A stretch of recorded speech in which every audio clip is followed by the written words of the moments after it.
The candy red metallic body gleaming in the sun belongs to the new Ford Focus. The car has sold over 10 million units since its original launch back in 1998. Now, Ford is bringing out the third generation of the worldwide bestseller. According to forecasts, the compact car segment is set for massive global growth, and by 2013 will account for 1 in 2 cars. Ford is out to secure its piece of that expanding pie. Ford is convinced that this car is an excellent expression of what the marquee is supposed to represent, explains Wolfgang Bohms, and will be selling it in 122 markets. The Focus Mark I was a global product, and back then it was already available in around 80 countries. Essentially, Ford will be introducing the new Focus to every market with the purchasing power for a vehicle of this size. Kinetic design is the name Ford gives to the form, vocabulary that is intended to have worldwide appeal and give the car a special dynamism. The most prominent manifestation of kinetic design at the front is the trapezoidal radiator grille. Extensive customer surveys performed in markets from China to the U.S. have encouraged Ford to intensify the future orientation of product development to the global market as opposed to individual regions. The Focus's rear has a similarly dynamic look to the front. The roofline slopes off to the rear for a sporty touch. A chrome strip underlines the lower edge of the windows, while also emphasizing the rising belt line. The rear lamps stretch around the back and sides, and all the other lines converge nicely at the rear. The underside is clad in robust and scratch-proof plastic. The 5-door hatchback is the first version to hit the market, and it will be followed soon by a 4-door sedan and a wagon. The models for the European market will be made at the Saarlouis assembly plant in western Germany. The models for the Russian market are to come from St. Petersburg, with the new Focus also being built in China, the U.S., and Thailand. The Ford Focus as a car of the world, not as simple as some may think.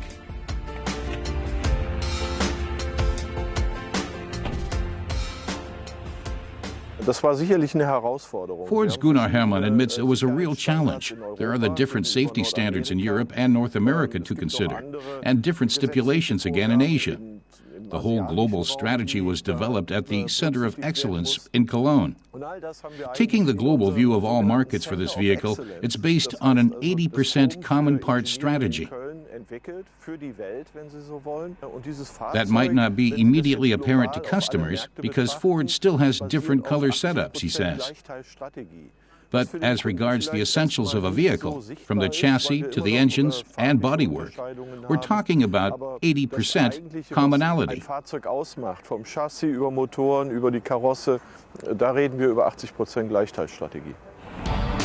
Uniform standards and norms have made the various series identical worldwide, so that very little has to be redeveloped.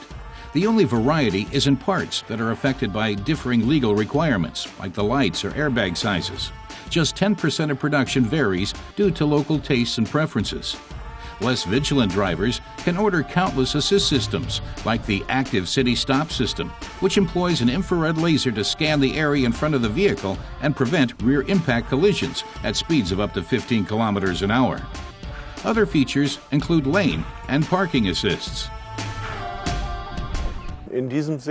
This collection of assist systems is as such unprecedented in this segment, says Ford's Gunnar Herrmann. Some of them are available in the premium segment, but not as a complete package.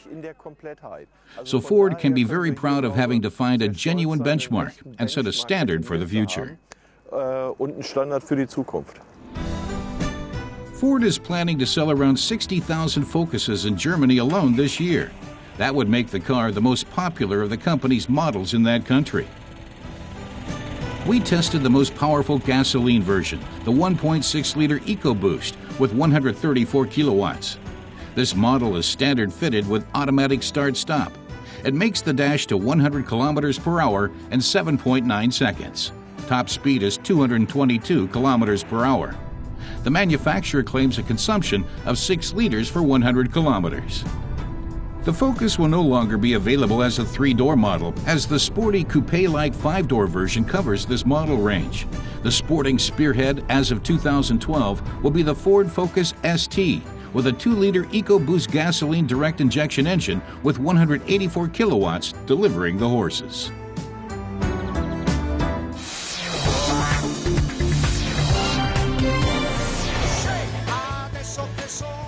Raging bull or prancing horse, Enzo or Ferruccio, luscious Pininfarina design or avant-garde Bertone styling.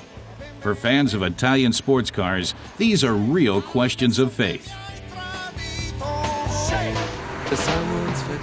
Ferrari and Lamborghini are the place to come for unadulterated 2-seater sports car delight.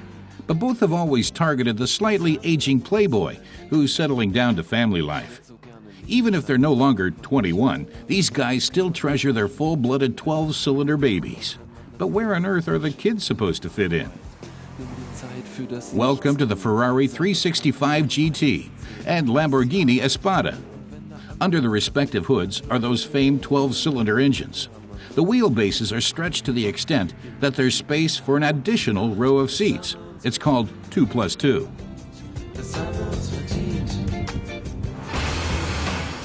The Paris Motor Show back in October 1967 saw the unveiling of the Ferrari 365 GT 2+2.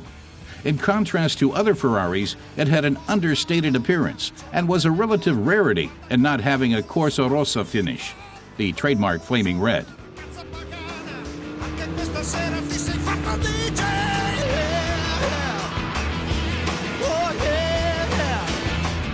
And burning up the road was likewise not this model's style.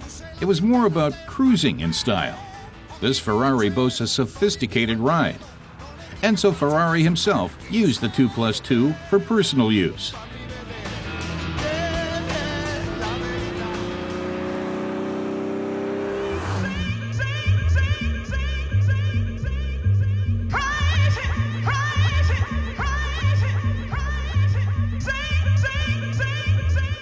The contouring is, of course, the work of Pininfarina. Stylish, elegant, consummate. A treat for the eyes. The extravagant rear lamps were the only element that didn't quite satisfy customer tastes in the late 1960s. The interior is classic Ferrari. Dials galore, relaying information about speed, revs, and temperatures, all embedded in luxury wood trim. Vehicle occupants, front and rear alike, are treated to gorgeous leather upholstery. The 4.4-liter V12 Colombo delivers 320 horsepower, enough to accelerate from 0 to 100 kilometers per hour in 7.3 seconds and hit a peak speed of 240. The Lamborghini Espada was premiered at the 1968 Geneva Motor Show and, compared to the Ferrari, is pure avant-garde. Optically, it steals the conservative Ferrari show. Looking at the metallic green slim customer, it's hard to imagine that the Bertone body can accommodate 4 people.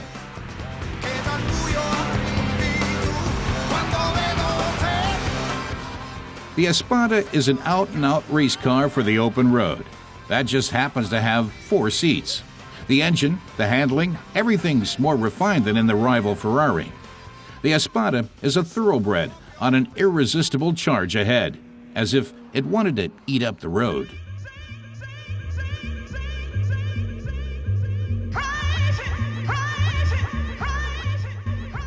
Marcello Gandini, back then head designer at Bertone, created the exciting form of the 4-door Espada.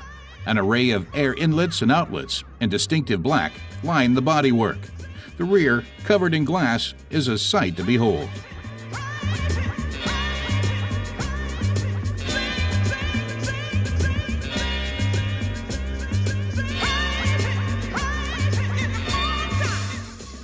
The trunk even boasts enough space for your Louis Vuitton luggage. Like the driver, the passengers can look forward to lounger-style seats. The instrument switches and knobs do have an in-your-face and improvised look, however. Nevertheless, the critics were full of praise for the Espada's workmanship. An unusual touch. the footrest for the front passenger. Legroom and space, both in front and at the rear, are okay. 350 horsepower generated from 4 liters of displacement distributed across 12 cylinders, a fully fledged performance engine. The sound ranges from a scream to a chunky snarl. Back in the day, the Lamborghini Espada and Ferrari 365 GT were in a very superior price class. Today you can get one for a reasonable amount of money. A Ferrari in decent condition costs around 50,000 euros, making it one of the car maker's lowest cost 12-cylinder models. And you can get a good Espada for 30,000. But you have to become a family man before committing your heart to one of the two.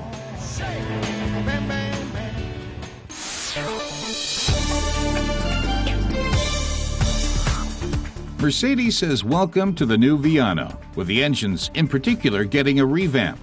All units now fulfill the Euro 5 emissions norm and boast a superior fuel economy to that of the outgoing models. Among other improvements are a reduction of CO2 emissions by up to 15%. The key technical factors behind these advancements are the 6-speed Eco-Gear manual transmission and the standard-fitted Blue efficiency technology with a fuel-saving start-stop function.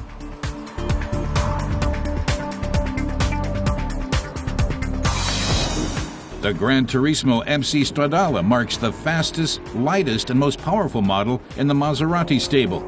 Its 4.7-liter V8 engine delivers 331 kilowatts and propels the road-going car to 100 kilometers per hour in just 4.6 seconds.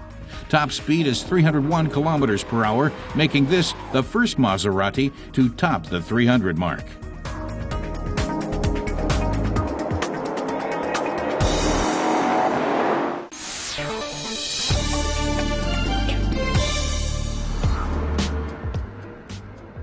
The A-Class E-Cell is the next Mercedes model to get a zero-emissions version, after the electric Smart and the hydrogen-powered B-Class. The electric motor originates from the B-Class F-Cell, and the battery technology comes from the Smart 4.2 electric drive. 2 lithium batteries with a storage capacity of 36 kilowatt-hours each provide the power.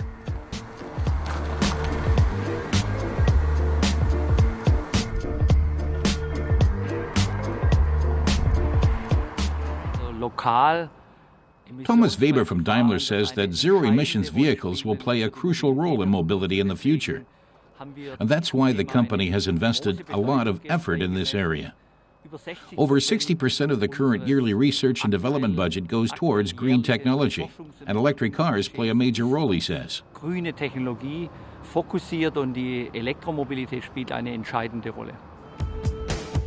The A-Class is well and truly ready for the conversion to electric power. The manufacturing processes are well established. The installation of batteries onto the underbody of the car required few production line changes. In fact, the E-Cell is built on the same production line as the conventional A-Class vehicles.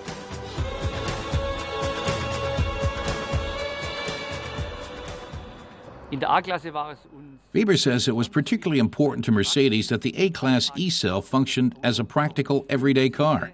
It has 5 seats, full access to the trunk for luggage, which is important to families, and a range of 250 kilometers.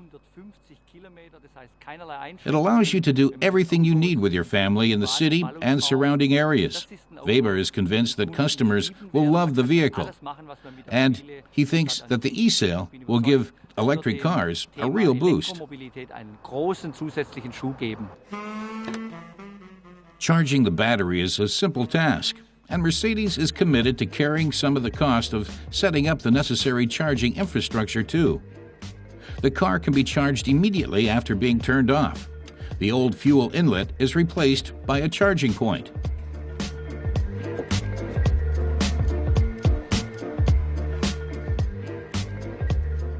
The 70-kilowatt electric motor provides 290 newton-meters of torque.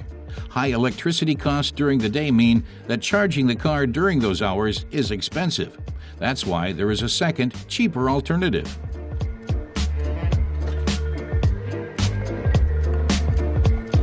Werner Poischoff explains that charging the car at a later time is also possible. You could start the process at midnight, for instance. That takes advantage of the low electricity consumption at that time.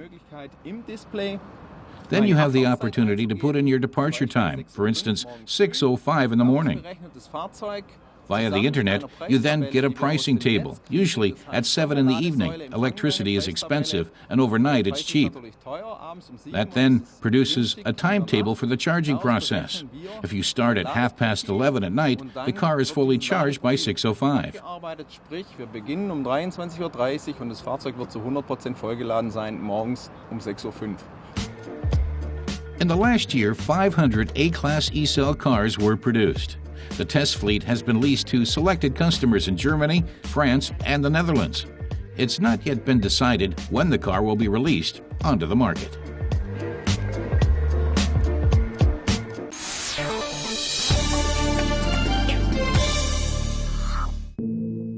This is Lake Karlsjön in Sweden.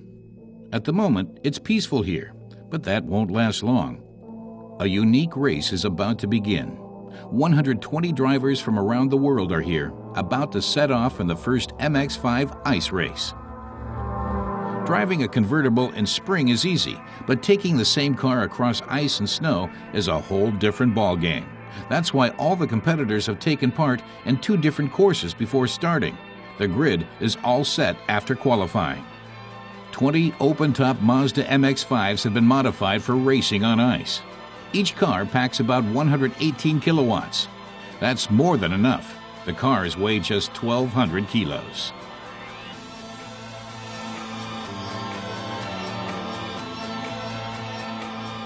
The race course is 5 kilometers long with 40 curves. The competition lasts 4 hours. The team with the most completed rounds at the end of that time are the winners. The cars are put through incredible paces.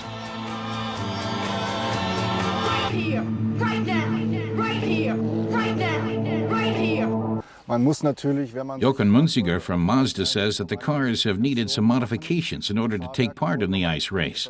The whole car has been raised, he says. The tires are also changed. They have spikes so that they can hold the road. The other things, like the roll cage and racing seats, were already in the car as standard, but they also get tested during the race, of course, Munziger says. Waren ohnehin schon vorhanden in den Fahrzeugen und haben sich hier dann natürlich auch noch mal unter Beweis stellen können. The teams give it all they have. The Russians look particularly strong, probably because of their experience driving in sub-zero temperatures in their home country. Those teams that can use the conditions to their advantage are in with the best chance.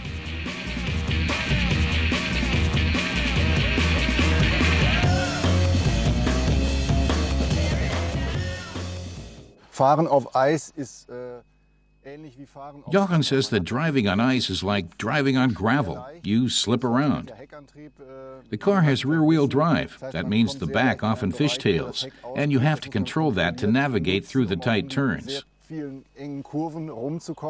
The course is also very bumpy, meaning you have to combine steering and acceleration well. There's less braking required because the speeds aren't that high. But it's hard work, and the drivers are really pushing the edge of the envelope, he says.